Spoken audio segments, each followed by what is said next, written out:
Grouping of capacitors. Capacitors की grouping दो तरीके से की जा सकती है, सीरीज ग्रुपिंग और पैरेलल ग्रुपिंग। चलिए समझते हैं कि सीरीज और पैरेलल ग्रुपिंग में कैपेसिटर्स की टोटल कैपेसिटेंस कैसे कैलकुलेट करते हैं। Series grouping. जब हम कैपेसिटर्स को एंड टू एंड कनेक्ट करते हैं, तब हम उसे सीरीज ग्रुपिंग कहते हैं। एनिमेशन में हम देखते हैं कि तीन कैपेसिटर्स को वायर के थ्रू बैटरी से कनेक्ट किया है। इन तीनों कैपेसिटर्स का कैपेसिटेंस C1, C2 और C3 माना गया है और बैटरी का पोटेंशियल कैपिटल V माना है।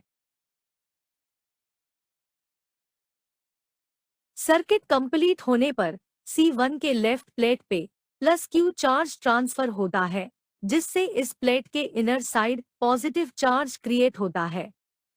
साथ ही इंडक्शन के कारण राइट प्लेट पे नेगेटिव चार्ज क्रिएट होता है और outer side positive charge create होता है। ये प्लस Q चार्ज C2 के लेफ्ट प्लेट पे फ्लो करता है और फिर से C2 के दोनों प्लेट पे पॉजिटिव और नेगेटिव चार्ज क्रिएट होता है और सेम प्रोसेस सभी कैपेसिटर पे रिपीट होता है।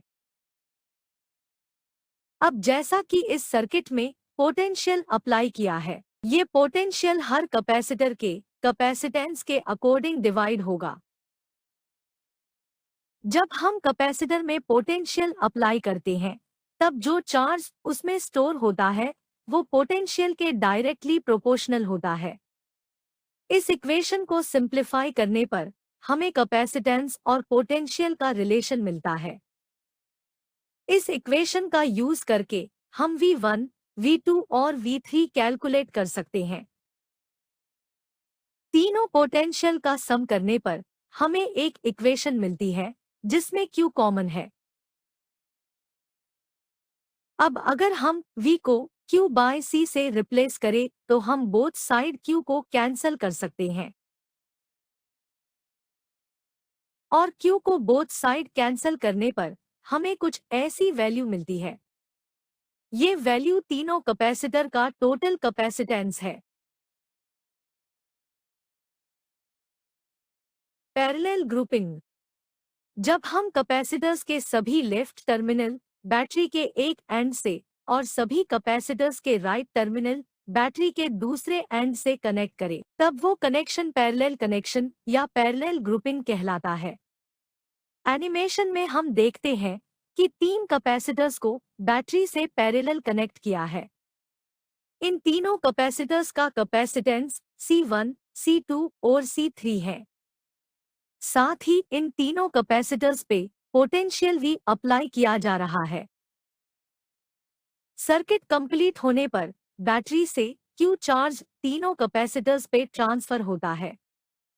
ये चार्ज तीनों कैपेसिटर्स पे डिफरेंट अमाउंट में डिस्ट्रीब्यूट होता है, जिन्हें Q1, Q2 और Q3 से डिनोट कर सकते हैं। इंडक्शन के कारण same amount of charge capacitors के दूसरे प्लेट पे क्रिएट होती है, जिनका सम इनिशियल चार्ज के बराबर ही होता है। अब जैसा कि हम जानते हैं कि टोटल चार्ज Q1, Q2 और Q3 के सम के बराबर है। अब अगर हम चार्ज की वैल्यू कैपेसिटेंस के टर्म में चेंज करें तो हमें ये रिलेशन मिलता है, जिसका यूज करके हम Q1, Q2 और Q3 फाइंड कर सकते हैं। इन तीनों वैल्यू को इक्वेशन 1 में पुट करने पर हमें एक नई इक्वेशन मिलती है।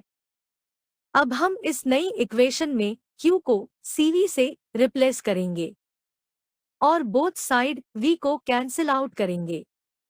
फाइनली हमें C की वैल्यू मिलती है, जो कि पैरेलल ग्रुपिंग में टोटल कैपेसिटेंस है। Thanks for watching. अगर आपको हमारी ये वीडियो हेल्पफुल लगी तो ऐसे ही और वीडियोस देखने के लिए हमारे चैनल को सब्सक्राइब करें और साथ ही बेल आइकन जरूर दबाएं ताकि आगे आने वाली सभी वीडियो का नोटिफिकेशन मिलता रहे।